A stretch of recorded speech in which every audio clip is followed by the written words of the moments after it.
Welcome and good afternoon. My name is Richard Fenari, and along with my wife Julie and my children, I'd like to take the opportunity to share a story with you about our experiences with the Royal Children's Hospital and the Good Friday Appeal. In early 2010, our young son Oliver, who at the time was about 10 months old, became unwell with a common gastro. We had 3 children at the time, 3 girls aged 9, 10 and 11, and gastro, although not common in our family, is reasonably common in schools and common amongst young children today. Unfortunately, Oliver's story was a little bit different, and the gastro was a bit unrelentless and he was very unresponsive. So we rushed him to the Geelong Hospital Children's Ward. He began serious dehydration. About 1 a.m. on the Sunday night, after being in hospital about a week, I received a phone call from my wife Julie, who was in hospital with Oliver at the time.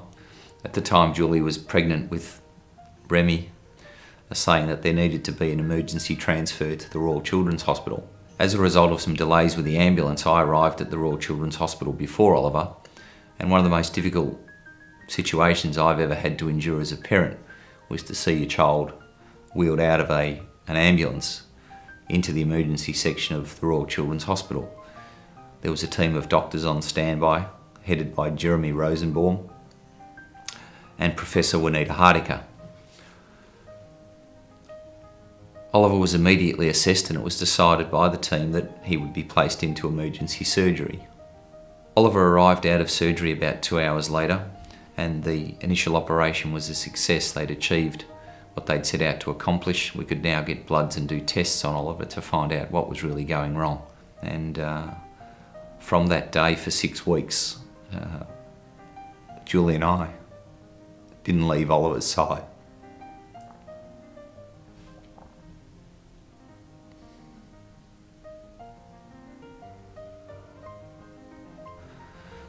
On the second night, the situation became more serious when the machinery that Oliver was connected to began to alarm. Oliver's body had begun to react to the gastro in such a way that his organs had started to shut down. There were risks that Oliver may not have survived that night. The next 24 to 72 hours were going to be critical. It was a race against time to try and reverse some of the effects that the gastro had started to have on his body. And it was at that point you realise that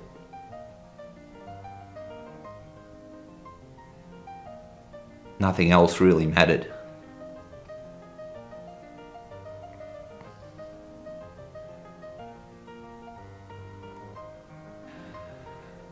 There began a 4 or 5 day journey of uncertainty. The only comfort that we sensed at the time that we were in the right place. The Royal Children's Hospital was at that point in time the best place on earth that we could be.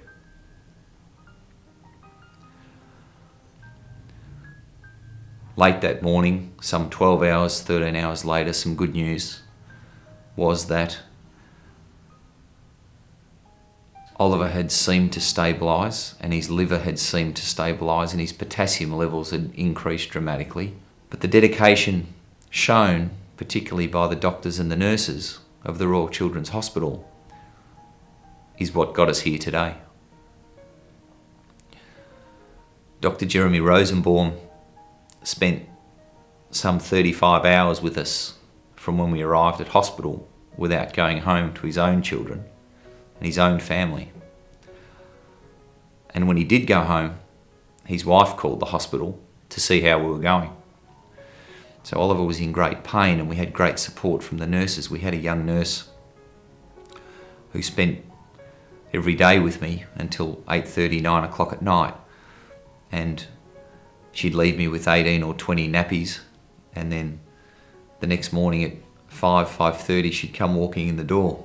One morning I commented that it must be very lucky that she lives close by, and she informed me that she actually didn't live close by. She lived the other side of Ballarat about an hour and a half ago, and that it's not a job for them, that it's a way of life. Helping others and helping children and making a difference is what they get up every day to do.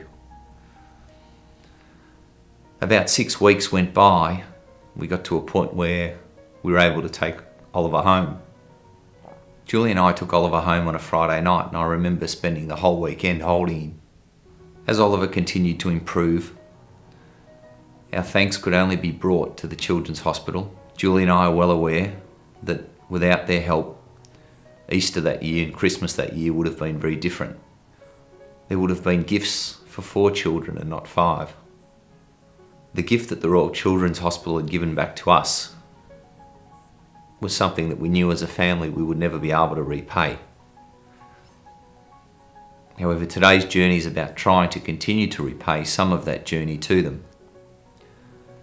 We then fortunately had an opportunity through work where we were able to donate some $50,000 to purchase a machine for the gastro department.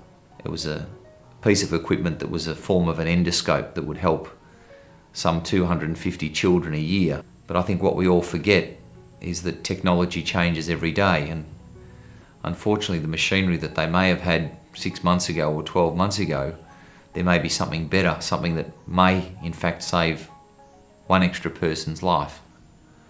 I'd like to take this opportunity to call on you, and whether it's with a very small donation of a gold coin or whether it's a substantial corporate donation, we've got to all realise that those donations collectively have a huge impact. After this message, there will be an opportunity to join our website via a link, and we'd like to invite you to do that and to have a look at some of the photos of our experience, have a look at some stories from other families that have had the same joy and reward from being a part of the Royal Children's Hospital. It will provide you with an opportunity to include your story with ours on our website. It will include the opportunity to make a donation and provide your information to us so that collectively we're able to come forward this Good Friday and realise and recognise the efforts and the hard work that everyday people, everyday Australians and everyday Victorians bring to that hospital.